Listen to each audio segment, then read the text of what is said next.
2월 21일 토요일 새벽 기도회를 하나님 앞에 드립니다. 오늘 하나님께서 우리에게 주신 말씀은 요한복음 7장 1절에서 13절까지의 말씀입니다. 기록된 하나님의 말씀을 제가 봉독합니다. 그 후에 예수께서 갈릴리에서 다니시고 유다에서 다니려 아니하심은 유대인들이 죽이려 함이러라. 유대인의 명절인 초막절이 가까운지라. 그 형제들이 예수께 이르되 당신이 행하는 일을 제자들도 보게 여기를 떠나 유대로 가소서. 스스로 나타나기를 구하면서 묻혀서 일하는 사람이 없나니 이 일을 행하려 하거든 자신을 세상에 나타내소서 하니, 이는 그 형제들까지도 예수를 믿지 아니함이러라. 예수께서 이르시되 내 때는 아직 이르지 아니하였거니와 너희 때는 늘 준비되어 있느니라. 세상이 너희를 미워하지 아니하되 나를 미워하나니 이는 내가 세상의 일들을 악하다고 증언함이라. 너희는 명절에 올라가라. 내 때가 아직 차지 못하였으니 나는 이 명절에 아직 올라가지 아니하노라. 이 말씀을 하시고 갈릴리에 머물러 계시니라. 그 형제들이 명절에 올라간 후에 자기도 올라가시되 나타내지 않고 은밀히 가시니라. 명절 중에 유대인들이 예수를 찾으면서 그가 어디 있느냐 하고 예수에 대하여 무리 중에서 수군거림이 많아 어떤 사람은 좋은 사람이라 하며 어떤 사람은 아니라 무리를 미혹한다 하나, 그러나 유대인들을 두려워함으로 드러나게 그에 대하여 말하는 자가 없더라. 아멘. 오늘 이 시간에는 동행하는 시간 속에 참 평안이라는 제목으로 함께 말씀을 나눠보겠습니다. 오늘 본문에는 예수님의 길을 가로막는 두 부류의 반대자가 등장합니다. 먼저는 예수님의 형제들입니다. 이들은 육신적으로 가장 가깝지만 영적으로는 철저한 불신자들이었음을 말씀하고 있습니다. 이들에게 예수님의 기적은 오직 가문의 영광이자 성공의 발판일 뿐이었습니다.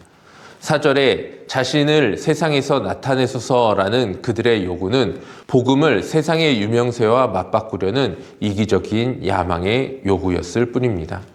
또 다른 부류는 유대인들이라고 기록되어 있는 이들입니다. 여기서 유대인이라는 표현은 유대민족 전체가 아니라 예루살렘에 종교적 기득권을 쥐고 진리를 죽이려 하는 적대적인 권력 체계를 의미합니다. 형제들이 예수님을 이용하려 했다면 이 유대인들은 예수님을 제거하려 합니다. 이용하려는 자들과 죽이려 하는 자들, 이 양극단의 압박 속에 계신 주님의 모습은 오늘 우리가 처한 현실과 매우 흡사합니다. 신앙을 성공의 도구로 삼으라는 유혹과 복음대로 살면 가만두지 않겠다는 세상의 위협이 우리 삶에 동시에 노출되어 있습니다. 이 양극단의 갈림길에서 우리는 어느 길로 나아가야 할까요? 나를 증명하려는 유혹과 나를 죽이려는 위협 사이에서 우리는 내 힘과 내 계획으로 이 상황을 돌파하려는 조급한 시간표를 짜기 시작합니다. 주님은 자신을 이용하려는 세상의 요구에 단호하게 선을 그으셨습니다. 내 때는 아직 이르지 아니하였거니와 너희 때는 늘 준비되어 있느니라. 주님은 그들의 근본적인 시간관을 해체하셨습니다. 오늘 본문에서 말하고 있는 내 때와 너희 때는 한글로는 같은 때라는 표현을 사용하였지만 원어적으로는 완전히 다른 의미와 단어를 사용하고 있습니다. 내 때는 카이로스라는 단어를 사용하고 너희 때는 크로노스라는 단어를 사용합니다. 카이로스는 하나님의 때, 하나님의 시간이라면 크로노스는 세상의 때, 사명 없는 자들의 시간입니다. 즉 주님이 말씀하신 너희의 때는 하나님의 계획과 상관없기에 아무 때나 나를 드러내고 내 유익을 쫓아도 상관없는 방향 잃은 분주함의 시간일 뿐입니다. 우리의 걸음은 여기에서 잠시 멈춰 서야 합니다. 지금 당장 결과를 내야 한다는 나의 조급함, 지금 나를 증명하지 못하면 도태될 것 같다는 불안한 사실은 하나님을 신뢰하지 못하는 불신에서 비롯되었음을 직면해야 합니다. 주님은 우리가 움켜쥐고 있는 내 인생의 시간표를 억지로 빼앗지 않으십니다. 다만 그 조급한 시간표가 아무런 생명도 만들어내지 못한다는 사실을 깨닫게 하심으로 나의 시간표가 멈춰진 그 자리에 우리를 세워두십니다. 나의 시간표가 멈춰진 그 자리에서 비로소 내 뜻대로 달리던 걸음을 멈추고 나와 나란히 걸어오신 하나님의 발걸음이 보이기 시작합니다. 나의 조급한 발걸음이 멈춘 그 자리에서 하나님은 동행이라는 방식으로 우리의 삶에 개입하십니다. 예수님은 형제들을 먼저 보내신 후 홀로 올라가신 것이 아니라 아버지와 함께 은밀히 올라가십니다. 이것은 숨어 다니는 도망자의 행보가 아닌 나의 뜻대로 걷는 길이 아닌 하나님과 함께 걷는 길을 선택하신 아들의 신뢰입니다.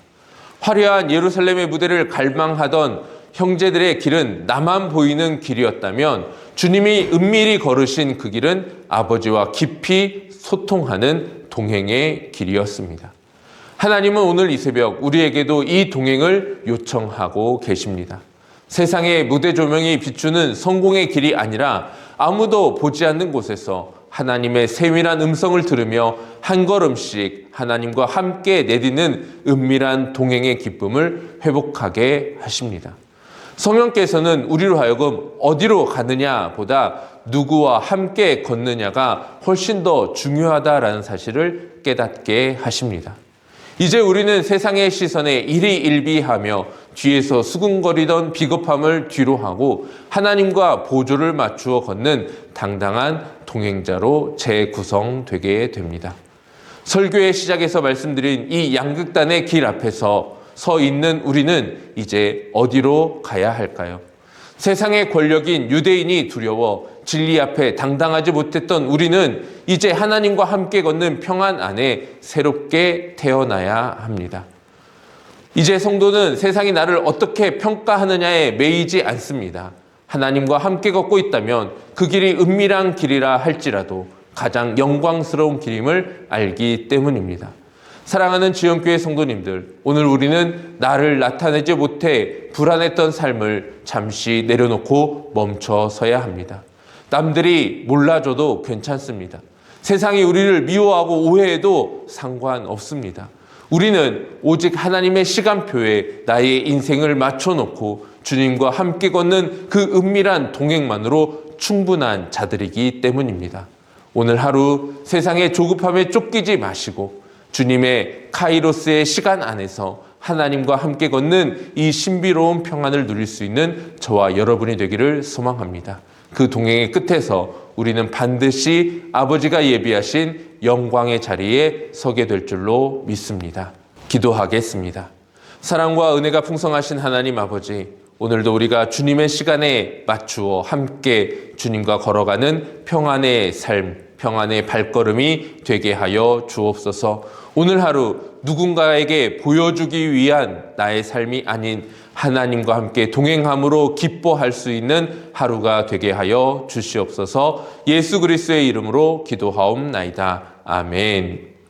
함께 기도의 자리로 나가겠습니다.